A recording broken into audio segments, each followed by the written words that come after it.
over a very long time. Something almost evolutionary about this. Whereas no child necessarily learns quantum mechanics or learns to speak a second language or even learns to write without some form of instruction. The second one is individualism. What we should do is we should learn through projects. We should follow the interests of children. What are you interested in? Fine, go and learn about that. A common core, a common curriculum is really important. Whether that's the same curriculum in Australia or New Zealand or the UK is up for question. But there are certain things we must believe it is important for children to understand to make their way in the world. And the third one is skill-centric, this sort of importance of skills over knowledge. The 3 C's or the 4 C's or the 5 C's, how many C's there are. It's lucky all these skills begin with the same letter, but it's collaboration and it's critical thinking and it's creativity. These are the things we really should be teaching rather than sort of undigestible chunks of knowledge. So these 3 things, naturalism, individual, skill-centrism, I think are things that are often unquestioned about what is right to deliver in education. I gather there's been a report here in the last week or so that it sounds garbage, but it comes hot on the heels of our own version, which is from businessman David Gonski. And the Gonski report, which took a year to produce and was supposed to be this blueprint for how Australia was going to become educationally excellent again, and to counteract the sort of last 15 years of decline, is now apparently not a blueprint. Apparently it's just a conversation starter. But the really key things from Gonski are personalised learning, individual education plans. So if you're teaching 120 children, there should be 120 individual education plans. That's of course individualism. The fact that actually what we're trying to develop is these things called general capabilities, which are capabilities but are not general. This is the creativity, this is the critical thinking, these are the 21st century skills. So skill-centrism. And then this really odd idea of the sort of old Hattie trope of 1 year's growth each school year. Now, how you can have 1 year's growth each school year if you're not standardising anything, and that every child is following their own individual individual education plan, is virtually impossible. And I've just picked out a couple of recommendations from Gonski. There were 23, of which all of them were sort of immediately accepted by the Turnbull government. Here's recommendation 3. And I put the fact this is a truism because often when things are recommended, what you need to do is look at the opposite. And if the opposite sort of makes no sense at all, then it's purely axiomatic. There's no real sort of point in making this recommendation. So recommendation 3 was that to ensure all students have the opportunity within schools to be partners in their own learning. Now, given that no one can ever learn anything for anyone, that is just purely a truism. No one ever suggests that students should not have the opportunity to be partners in their own learning. They have to do the learning. It's just inevitable. Recommendation 7 is this. Maybe when Tom said we should all talk to each other, we should all connect with each other, someone can tell me what they think this means.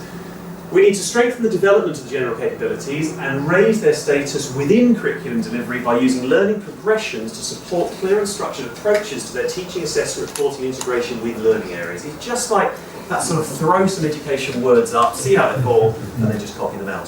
So this is, I think, if we don't take an active part in what we believe the right education, the right structure and framework is for our children's education, this is what we end up with. And I do think Australian education is confused. There has been an education decline since then, if you look at the PISA rankings. The politicisation of education, there's this great bickering between states, the sort of arrogance of the eastern states and the sort of desperate sort of, I guess, inferiority complex that we feel in SA. This therapeutic climate, the fact that the purpose of education is often just endlessly up for debate in Australia. We're always debating what education is about without actually really coming to any conclusions about what we should be doing. And in terms of what is sort of therapeutic, the idea is that education is largely about making children feel their well-being, feeling happy, feeling good about themselves, feeling good about their learning. And whereas, again, those are kind of truisms, taken to extremes, what that can mean is never pushing. Taken to extremes, what that can mean is dumbing down of standards and lowering of expectations. I think there's this great false dichotomy between academic success and well-being. I'd actually not heard the word well-being too much until I moved to Australia, but it seems to be that word that's just absolutely sort of on almost every discussion.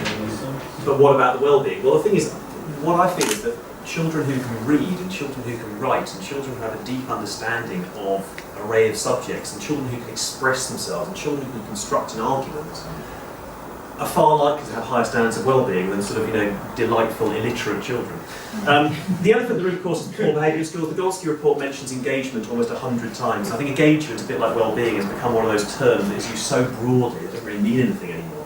And engagement is always used as a sort of positive term, but it kind of depends on what you're engaged by. To me, deep subject engagement is a wonderful thing. Being sort of entertained in a lesson might be good, but it might not be. As a keen to blame the messenger, we have, exams are seen as being something to blame. So sort of falling exam results, blame the exam. We have testing, literacy and numeracy testing called NAPLAN, which is perennially a sort of seen as being a bogeyman. If NAPLAN results are going down, then that must be NAPLAN's fault, as opposed to it's just there to test what our children can do. And then I think this odd tendency to look outwards into dissimilar cultures. Teachers love being told what to do by non-teachers. They love being told what to do by Ken Robinson, John Zhao, Cassie Solberg, people like that. Very short time. You're not getting that here, you're getting full 41. But I think looking outwards to dissimilar cultures is odd. I think we have to look outwards, and we have to look at ideas. Most of the good educational ideas are already being done somewhere. But looking at you look at those countries at the top of PISA, whether it's Singapore, or whether it's Finland, or whether it's Estonia, not only are they very different culturally, they're very different to us culturally. You're never going to be a market leader if all you do is try and sort of crib stuff that other people are doing. So there's a sort of confusion about Australian education. Here's where my school comes in. I put the date of the founding of Prince Albert College because it's the same as the date of founding as Auckland Grammar. I should give a little plug, and also because apparently that's really old. 1869, extraordinary. Weren't even houses then. But this is the nicest picture of my school I can find. It's actually a super school. I'm on brand, so wearing a school tie, I've got a school scarf. I'm not here to in any way sort of criticise the school, or even really what the school has done in the past, because I do think in education everything is always done from the best of motives. But this is the school I work at. I've been working there for 2.5 years. I've really enjoyed 2.5 years. It's been hard work, it's been a challenge, and I work with some wonderful people. This is to give you an idea. Now I know that schools are dissimilar, schools are idiosyncratic, but also what schools do well, there's far more that unites good schools than divides them. This is just a brief timeline of what Prince Alfred College did, I suppose, in the early 2000s. The middle years programme, the IB middle years programme, was proposed but not enacted early. This was sort of early sense that we were moving towards that sort of minimal intervention approaches. The IB middle years is very much a sort of mandated inquiry focus. And that was not enacted because essentially the heads of departments weren't that keen on it. But I think that sort of sows a little bit of a kind of uncertainty in a school where you've got the heads of departments and the sort of senior management a little bit at odds with each other about how to deliver a good education. And that led to a large turnover in middle management. The average tenure of a head of department was around about 2 to 3 years at that time. I was the head of department for 5 years. It probably took me about 2 years really to know what I was doing. I think I was okay for 2 years, and then I'd sort of run out of ideas by year 5. There are a load of people who are far better than I am. But I really feel like in middle management you want at least that 5 or 6 years out of people before they start to move on. A 2 or 3 year turnover is too much. So what the school decided to do is to remove all heads of departments in 2011. The school moved to a distributed leadership model. So there was effectively no academic middle management at all. We had course coordinators who were there to ensure the administration got done, but effectively they ended up becoming de facto heads of departments, but running basically 10 departments at the same time. And they called, even though they removed the heads of departments, they produced something called teaching and learning leaders, who had no time allocation, no sort of real fixed responsibility, but was supposed to be the person in the department that was kind of generating the good ideas and keeping the pedagogical discussions going. The thing is accountability without any cash and any time doesn't tend to lead to people who actually really want to do very much, and neither should they. At the same time, they were phasing the introduction of the MYP again, in 2011, so again it was this sort of, as you're removing all the structure and hierarchy, you're also introducing a programme which at best is a little bit loose, but at worst gives a lot of the responsibility over to children for their own learning, due to the fact it's got that inquiry approach and the project-based learning approach as well. So learning through projects, learning through inquiry was also pushed. We had this idea in South Australia for a long time that there were sort of middle school and senior school specialists. So people used to have it on their email signature. It's sort of middle school humanities teacher or senior school English teacher, or even just senior English teacher. But there was that idea that if you taught in the middle school, because you were teaching younger children, the best teachers were people who could essentially sort of teach across a range of subjects. So you could be a teacher of PE and outdoor education, English and humanities, within history and geography, etc. It's always felt to me as if you want to increase teacher workload, get them to teach across a variety of subjects, get them to have to prepare every single lesson from scratch in an area where they lack expertise. By the time we got to the senior school, it was more that people would be an English teacher or be a maths teacher, but that middle school was definitely seen as if there was a sort of different pedagogy needed for those younger children.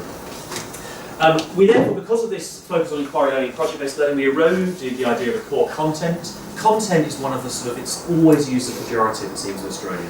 You know, I've got to cover the content. How am I supposed to do this when there's so much content to cover? Content's irrelevant because it's all on my phone. The other thing about that is no one ever talks about a language. No one ever talks about, like, you know, I can speak French because French is in my phone. You know, you can't speak French because you can't speak French. It's just because dates and battles and things are in your phone doesn't mean you're a historian either. And it's this real, I think, almost like a fear of expertise, a fear of experts, a fear of kind of pushing the intellect. And that's something I think is actually almost culturally embedded in the education system in which I work. And of course, the thing you do first is if you're going to try a radical approach is you get rid of all the accountability measures. So get rid of examinations, get rid of external testing, get rid of accountability, because if you go down projects, you can't write examinations. And if you remove all the examinations, you've no idea what the kids are learning, so therefore all the accountability is gone. So all of these, I think, led to a bit of a perfect storm. The justification, as I say, was basically, you know, the old sort of Rousseau philosophy, the noble savage, is that, you know, the children are these wonderful natural learners and we ruin them by trying to push them for a standardised education system. 21st century learning, all those 21st century skills that aren't really 21st century skills, this fallacy of the factory model that for some reason schools were invented to sort of educate the working class in a factory setting to push them. And people just believe this straight away because they watch Ken Robinson say it for 10 minutes, not because they actually read anything about it. And this idea, of course, that schools kill creativity. Of course, the greatest creativity comes out of, essentially, being an expert within that field. You've got to know the rules to break the rules. This innovation silver bullet, the schools should be perpetually innovating, but what are we doing that's innovative? What are we doing that gives us a unique selling point? What I always say to parents is effectively is when you choose a school for your son or daughter, you should be looking for a school that does the basics right. You should be looking for a school that year on year is providing a quality education for your child. And if the school is trying to sell you all sorts of gimmicks and all sorts of fads, what they're doing is they're sort of effectively covering up the quality of what's done on a day-to-day basis. If your child attends our school, we like to think that you will have a better education than if that child had been sent anywhere else. But we're not going to try and sell you stuff based on fads and gimmicks. Research evidence, there wasn't any of that, so that's been crossed out. This idea of education as therapy, we built a very large department which was sort of a hybrid. It was educational psychology and it was well-being and it was counselling and it was educational support. I'm not for a second suggesting these things are important, but a lot of them are different things. Some children undoubtedly need counselling, some children undoubtedly need targeted educational support, but lumping them together and sort of saying that as soon as things get a bit tough you can play your card and go and sort of, you know, sit up in the wellbeing centre is, I think, one of those issues which actually tends to take children who have genuine issues to that and sort of mask them, doesn't get children the help they need by effectively labelling everyone as having sort of, you know, particularly well-being issues, which usually is just, I don't like French. I've talked a lot about French, let's talk about French. I think it was done at good intentions. I always feel that good intentions are what people, that's where things come from. No one in teaching, I think, is sort of morally evil and doesn't want the best for children. It's just, I think, some people are misguided. And this is something I read from Dylan William. He split it up, and I never really thought about this before, this idea of believing and knowing. A lot of teachers, I think, believe things quite strongly. They believe that this is the best way of doing things. But knowing is almost like, I think, a further stage on than believing. Believing something even very strongly doesn't mean you necessarily know it. Knowing something, I think, does need that evidence for it. So even if something seems utterly logical to you, it may be that it's not correct. And I feel that people believed very strongly they were doing the right thing without perhaps knowing or perhaps looking at the evidence that it was. Now these are our results of the 2000 to 2010. For those, apologies for being passionate, those who don't know what ATAR is the Australian Tertiary Admissions Rank. It's what sort of gets you into university, and it is a rank. So if you get an ATAR of 90 at the end of your schooling, that means you are in the 90th percentile of achievement. You know, you're better than 90% of the people, and you've achieved slightly less than 10% of the people. The highest ATAR you can get is 99.95, for some reason, and they basically give you 30. So if you pass, you get a 30. No one gets an ATAR of 1, which I suppose is would be difficult for their well-being. So this was our overall median ATAR. Schools in South Australia all measure the median because it's slightly higher than the mean, even though the mean makes far more sense. And our median ATAR is very similar to our mean, and it was around about the mid-80s throughout the early part of the 21st century. We had this extraordinary dip here in 2007, and then an extraordinary sort of renaissance up to 2010, and we went above 90 for the first time in 2010. Now I feel that's an outlier, and that's an outlier. I don't think any school can possibly raise its ATAR by about 15, 16, 17 percentage points in 1 year, no matter what they do. What it does suggest, I think, is probably a sort of aspect of too little control from a school. If you think about the boys that we take in, they're very, very similar year on year in terms of our demographics, our socioeconomic background. So I think consistency is really important. And to see sort of wild fluctuations like this is probably not a good thing. Having said that, the fact that we had this peak in 2010, which was the first time we went over 90 as our median ATAR, I think was used to justify all those things like removing heads of departments. There are 2 times that schools tend to put in radical changes to process, changes to structure. One is when you're at the bottom of a trough and so things couldn't get any worse. Or the other one, bizarrely, is when you're riding the crest of a wave. And schools do this thing where it's almost everything's running brilliantly, we must do something new. And it feels to me like everything's running brilliantly, just keep on doing it. The boys or girls that you teach the next year, they're different boys and girls. You don't need to keep on looking to improve. You're giving a brilliant education to your boys in 2010. Give a brilliant education to your boys in 2011. So that was our results up to 2010, and then we introduced, as I say, all of this sort of this move to a more inquiry-based, project-based learning. We removed the heads of departments, took away academic management. We reduced the currency of examinations, and in fact, exams were sort of seen as being really just a bad thing because all exams were was like a bogeyman that was about creating stress and anxiety in children. And these are our results for the next 4 years. I'm not in any way suggesting this is all as a result of what was done, but it was unusual to see a 4-year decline down to about 82, I think we reached in 2014. And so, here's where I come in. I was appointed in 2015. It was an exciting challenge for me. I never taught outside the UK, I'd never taught IB, I'd never taught the South Australian Certificate of Education. And when I arrived, I had a whole new team because we reintroduced heads of departments. We called them academic leaders, and effectively they're faculty heads. So I sat there at that first meeting in 2016 in January, looking out across a sea of faces, none of which I'd ever met before, and I was going to start work a week later. So it was kind of exciting and challenging, and this is the structure that I came into. It looks, there's lines and there's dotted lines, there's lines all over the place, but effectively what I've got is 2 sets of people that I manage. Number 1 is my assistant directors, and the assistant directors are the course coordinators for the IB, the South Australian Certificate of Education, our middle years curriculum, which I'll say a bit more about, and our primary years programme in the IB as well. So those 4 people are effectively our course coordinators, and they run, I suppose, horizontally. We've also got these people called academic leaders, and those are our faculty heads, and they run vertically. So a head of maths, a head of English, a head of science, a head of humanities, etc. And there's 9 of those, and I've actually got a really, really good team. I didn't appoint any of them, but I would have appointed all of them. Just checking that's being recorded.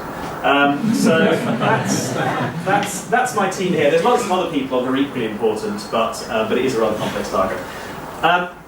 And now these are the things we have done since 2016. I'm not for a second saying, as a sort of, and I'm proud of what we've done, but I don't for a second think we've got everything right. There have been some things I know we've got wrong, or we could have done better with, but this is essentially what we have done.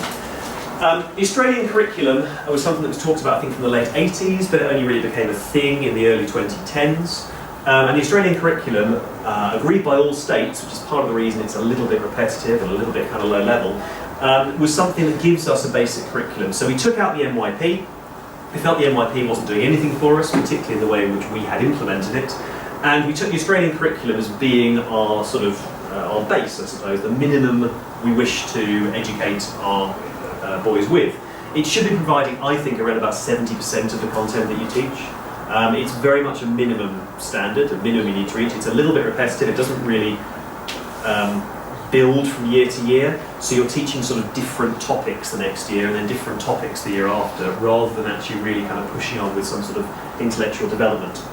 But through 2016, we rewrote all of our curriculum in the middle years from 7 to 10 for every single subject, and that was based on the Australian curriculum, and we wanted our curriculum to be a genuine syllabus. It is essentially what we believe that our boys should learn and in what order. That to me is what a curriculum is. It's a really interesting discussion. I think a pretty Australian maths curriculum is pretty quite similar to a New Zealand maths curriculum or an English maths curriculum or a French maths curriculum. But what I'll say is, if you're teaching history, what are the differences? What are the differences that would be from Australian curriculum through to an English curriculum, for example? So they're really interesting discussions to have around curriculum, what we teach, in what order. Are subjects hierarchical, as in do you build up the concepts? Are subjects cumulative, are you just teaching them more stuff, or are they both? Do we teach conceptual, do we teach chronological? Again, for example, in history. But what we wanted to do is have this idea that you would build creativity and you would build collaboration where appropriate, and you build the ability to think critically by teaching them the stuff. I'm a big fan of communal learning. I love teaching a class where you've got that kind of pace, that purpose, that momentum, that boys are asking brilliant questions which can be picked up on by other boys. There's a sort of, they see the connections they make. Oh, that's a bit like this, isn't it? We saw that in this lesson. That's wonderful, I think, in terms of learning, rather than having 20 boys all working on different projects. And one of the reasons, I know there's a bit of confirmation bias because I hated it when I was doing that at school, but it felt, what I see them do is a lot of frustration. They're doing a project on something they have a nominal interest in, sharks. And what they produce is a load of stuff that's just been cut and pasted off Google, and they don't really understand it, and neither should they. And it's got a lot of, they've learned a lot about how to make a PowerPoint, or how to make a wiki, or how to make a website, but they've learned the medium, and it's just one of those things that it's a seductive narrative. All children are individual. Yes, they are. Therefore, all children should follow their individual interests. No, they shouldn't. And I think that's the problem you need to get away from, is actually, if you allow children to follow all their interests, sometimes some of them will be a bit lazy. Sometimes some of them will be will follow interests that they can't really access. They're too high level. They haven't got into that sort of scaffolding and foundation. So anyway, I know there's a bit of confirmation bias in there because I don't like them, but at the same time, what I have seen when I've taught sort of a project approach, which I had to do in my first year here, it didn't work. Right. Pedagogy. We talk far too much about pedagogical approach. I've seen teachers who are totally different in style, totally different in approach, but they're both, or multiple of them, are incredibly effective. So we haven't really talked about pedagogy at all. That doesn't suggest that for a second I think pedagogy is unimportant. It's just one of the things I think you can leave, or you need to leave, until you've got your curriculum sorted. We spend a lot of time talking about pedagogical approach. You might think, well, wait a minute, if you don't talk about pedagogy, how have you managed to move away from inquiry-based learning and project-based learning? Well, because we wrote a curriculum. Because we had a set of content that we were teaching our boys, and because we had it, it was structured and it was logical, you can't teach that via sort of independent projects. You are forced to teach that. So I'll move to pedagogy in a moment, but essentially, we haven't done anything with it yet. I hate the idea, I should say, about mandating how teachers should teach. I feel that one of the biggest challenges all schools have is to allow teacher autonomy, total teacher autonomy, within an agreed framework, culture, ethos, set of values, etc. It's really important that teachers have that autonomy. What we didn't have before 2016 was any abilities testing, so we looked to other schools to see whether our results were any good. It was like, Adelaide is quite small, and there are two big boys' schools in Adelaide, Prince Alfred College, my school, and St Peter's College. And there's a lot of fence peering. So it's sort of, if we're doing really well but they're better, we're bad. If we're doing not very well at all but they're worse, that must be good. And I think that sort of fence peering isn't really terribly helpful. All you've got to do is look at the boys that you take in and try and make sure that for every one of those boys, they would have no better an education than being at our school. So we tested these boys in year 8 and 11. That was using a UK system from Durham University, which is where I went, so I brought a bit of the mother country with me. The middle years information system and the A-level information systems, they are nationally standard, but they are used across the world.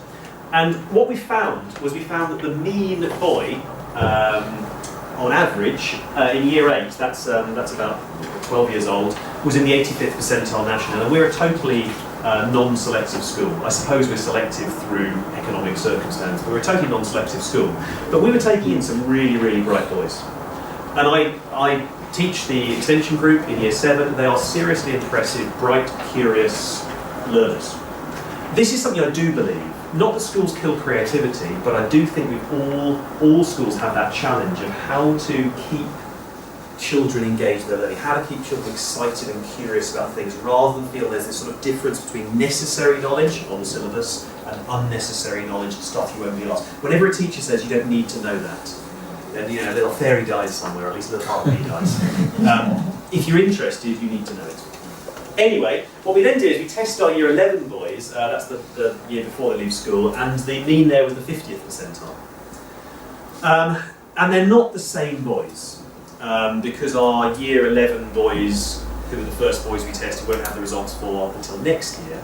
But 3 successive years of over 100 boys in each testing, even if you strip out all the other factors of boys who join the school, etc., it's a pretty dramatic decline that occurs across our middle years. So effectively, I'm not saying our boys in year 11 are less clever than our boys in year 8, a different test. But what they're actually doing is they're going forwards in actual terms, but probably backwards in comparative terms. They are not making the intellectual development that they should do. And we hope to turn that around shortly.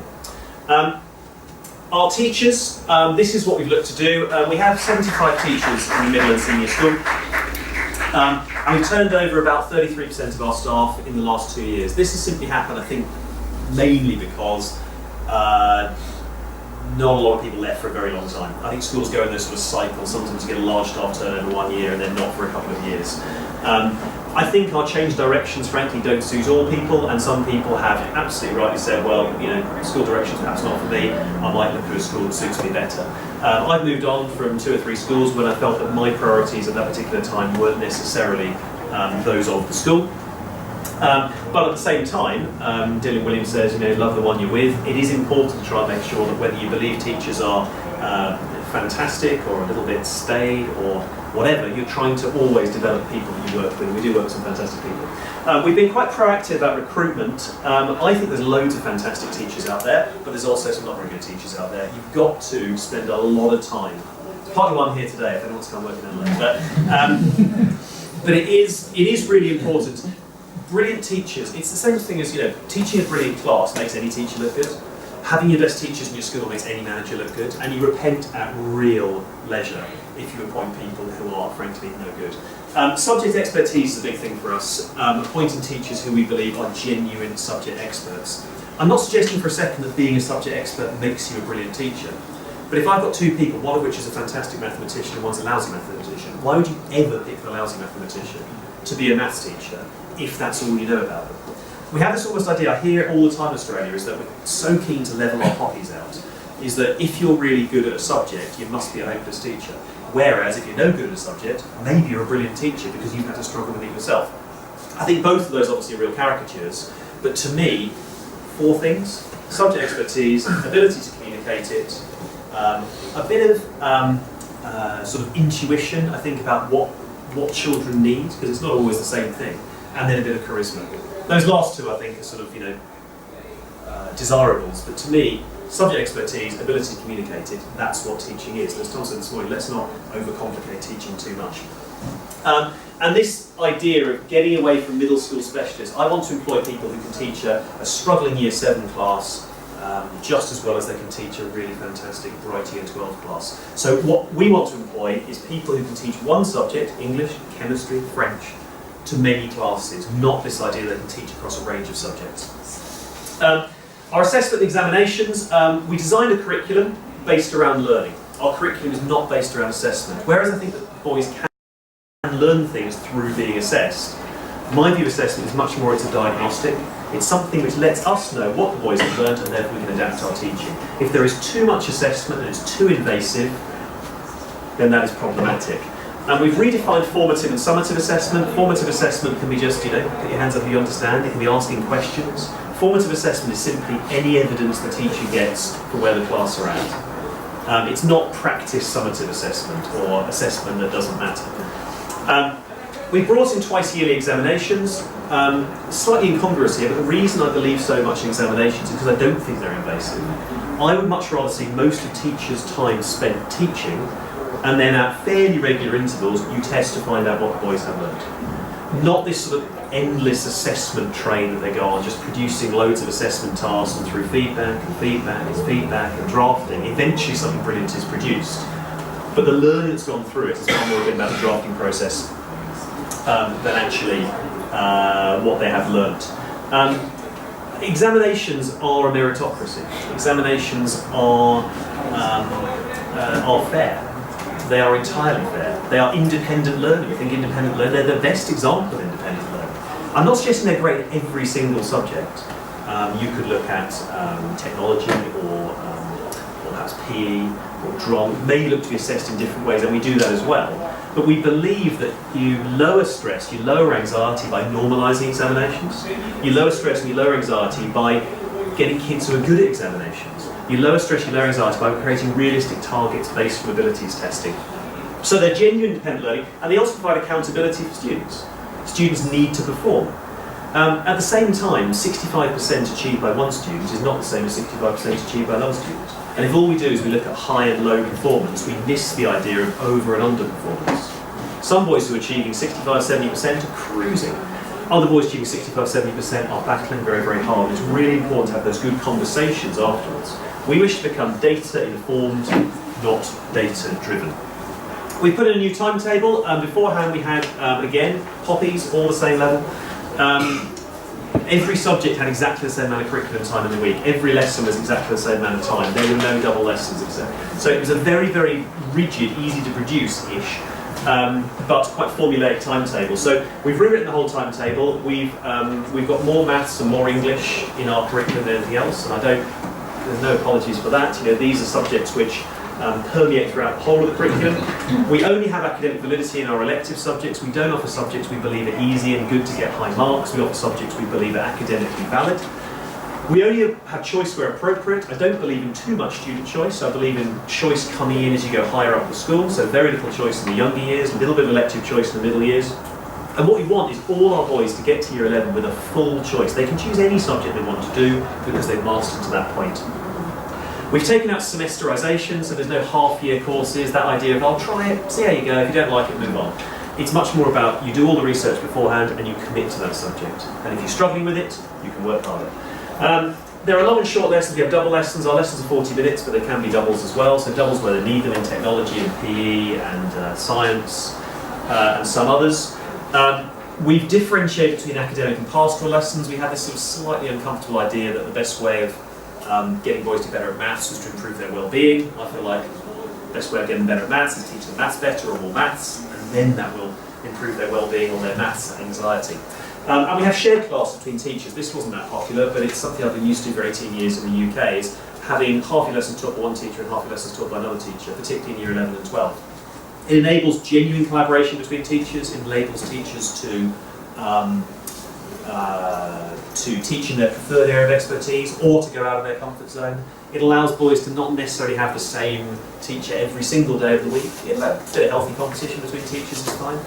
It allows a head of department who's very experienced to teach alongside a new member of their faculty to give them some natural guidance. So that's what we've done, and we've also introduced reading into our timetable. There are 6 books for each year group, and we have 40 minutes of reading each morning on a Wednesday. It's quiet reading, but it could be reading to the boys, it could be getting the boys to play parts. We have tutor groups of 12. This is our year 9 list. Bill the Bastard's a horse, by the way, it's not the Bill Lorry story. It's a famous wartime horse. Meg Rossoff, U.S. Alex Wood's a wonderful, whimsical tale. Ian McEwan, I think, is super. Asimov, and The Fight, which is quite hard work. You need to know a bit about in sort of colonialism and Bantu philosophy. It's probably slightly too hard for the boys, but I'd rather that than the other way around. So all the boys read at least 4 of these titles throughout the year. I don't really like the idea of forced reading, but if they're not going to read, then we'll force them. But you can create this environment where 12 people reading, it's a pleasant environment. Slow readers catch up a little bit in the weeks intervening, the fast readers can go ahead, the boy finishes the book quicker, they can actually present some of the ideas. They've got strong themes, they've got strong characters. Michael Gove once said that children should read 50 books a year, and every time I say this, it's a great gasp. How can anyone read 50 books a year? But my view is if you set yourself to read 50 and you read 30, it's still quite a lot of books. This is probably the biggest thing that I really wish to push, this idea of academic extension for all. I am so against gifted and talented programs. Gifted and talented programs, there is no point where gifted and talented stops and not gifted and talented starts. We have to believe in academic extension for all of our boys, on the understanding that we mean different things to different boys. I meet a lot of gifted and talented coordinators, and they seem to often be that kind of person who sits to the side while clever kids do projects. I've not met many that I believe are terribly gifted or talented themselves, and certainly I think it's impossible to be gifted and talented across the entire subject range. If you've got a brilliant mathematician, age 11, you want a brilliant mathematician to teach them. No one can be good across all the subject range, so forgive my facetiousness. So we have high expectations for all. We've taken out all accelerated courses. I feel like that sort of laziness of just teaching the same material faster. It should be about depth and it should be about breadth. We have both curricular and co-curricular extension. I expect faculties to have extension within their subject, but also we have a dozen teachers who run specific extension outside of the basic school day, provide opportunities. And we just introduced a Year 8 Culture Week. It's going to be an Adelaide week. I think it's really important for boys to learn about where they live. Wonderful holidays, etc., expand the mind, but learn about where you live as well. This is an example for English. Each of our faculty is expected to produce one of these, and this is, I would suggest, a good example of in-faculty curricular extension. So whether it's reading, whether it's competitions, whether it's trips to the cinema, whether it's theatre, Adelaide's a great sort of 20-minute walking city. There's so much that is around for us. And it's some of the best things we do. Last Friday, I went to the West Terrace Cemetery doing a tour with our Year 7s, looking at the history of Adelaide through dead people. And the week previously went to the art gallery with our Year 8s, looking at Impressionism and treasures from the D'Orsay. These are really suiting. So that's our English. Every year group has 2 extension groups with about a dozen boys in each. So about 150 boys across the school are in our specific co-curricular extension group. This is what I did with the Year 7 boys last year. I have no great expertise in any of these things, it's just stuff I'm interested in. And I hope that by sowing all these seeds, something would germinate for them. What I try and do is I have this sort of image in my mind that some of our boys will be in the Renaissance in Madrid in 20 years' time, and they'll be standing in front of Picasso's Guernica, and because we studied at school, they'll just suddenly have that sort of moment of realisation and excitement. If you sow all these seeds, they germinate in funny ways. The wasteland obviously is pretty impenetrable, but even just the rhythm and the language, and to take something just so impenetrable and to allow them to come round to it, to translate, that's really good teaching. There is a link between all of these, trust me, probably. But if there's not, it doesn't matter. And one of the great things about the Year 7 and 8 boys, you will say we're doing Hogarth's Marriage on the Mode, and they're like, fine. No one ever asks why. Where's the test on this? Where's the exam on this? What do I need to learn? Where's the revision guide?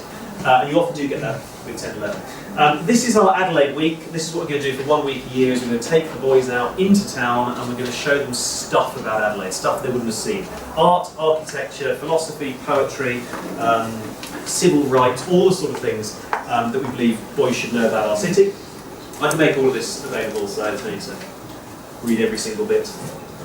I particularly like the body line bit, actually. That's where we're going to stick, rather than getting that one. Just a couple more. One is academic awards. We give loads of academic awards out, but our academic awards nowadays are not just for the highest achievers. They are, to a degree, reference with ability. And I want to always recognise boys who work hard. Work hard is really, really important. I always say work hard and be kind. But working hard should always be recognised, even if the results aren't obvious. So we give lots of awards, we don't have prizes for all, but what we do is we give them for subjects, because we believe subjects are important, and we cross-reference them with ability. The problems we've had are manifold. Two most common complaints in schools is everything always stays the same and everything is always changing. You will never ever please everyone. Change destabilises people. Keeping things the same can allow you to go a little bit stale. We've done huge amounts of change. The change fatigue, I'm well aware, is difficult for teachers. Not like me, who teaches a small amount, but when teachers are basically down in your teaching all the time, it is hard to realise what's happening ideally is best for the school. You need a critical mass of teachers on your side. You need communication to be constant with boys, with parents, with teachers about why you're doing it. And I really think this personal preference has to be put aside sometimes for consistency and clarity. If I don't feel actually that boys should have to kind of have their top buttons done up and their shirts untucked is fine, then all I'm doing is I'm undermining casually my colleagues. It's so important we all buy into something which is important and consistent. And also, as I mentioned, making the right appointments. Okay, last bit. This is what we've done between 2014 and 2017. I was trying to get the graph to sort of stretch out a bit so it looked really bad. But I thought it was fair. I thought it was quite important to show it on the same one as other ones next time. But effectively, this sort of consistency, the big down peak, the big up peak, the 4-year decline, and we've seen a kind of 3-year increase. My view is that with the boys we take into our school, who are delightful and pretty bright, we should be about here. We should be tipping over 90 in a really good year, tipping under 90 in most years. My school council always say, you know, what can we expect for next year, what can we expect for next year? Do you know what? I have no idea. Everything is about process. Get your process right, and at the end of it, you can always sleep easy waiting for the results. If you look at the results and think, how can we make 88, 90? Then you're always, I think, going to be adopting a reductionist approach. Do education right. And what's next? Please contact me if you like. That's my Twitter handle, probably the best way to get to me. I'll read that more as I do my emails. And when I mention pedagogy, that's the next thing. The one thing we haven't done anything on is actually looking at how we can make things stick for our boys. Because they're often in this sort of cram, learn, forget, cram, learn, forget, cram, learn, forget. What we need them to be is really good sequencing, build up, logical progression through subjects so that it sticks. Get more into that long-term memory so they're not having to use too much working memory. I do apologise for having gone 3.5 minutes over. It's actually 4.5 minutes over, started minutes early. Apologies. I don't think there's any time probably for questions, but if you do want to grab me at any point, I'll be around for the rest of the day, and thank you so much for listening.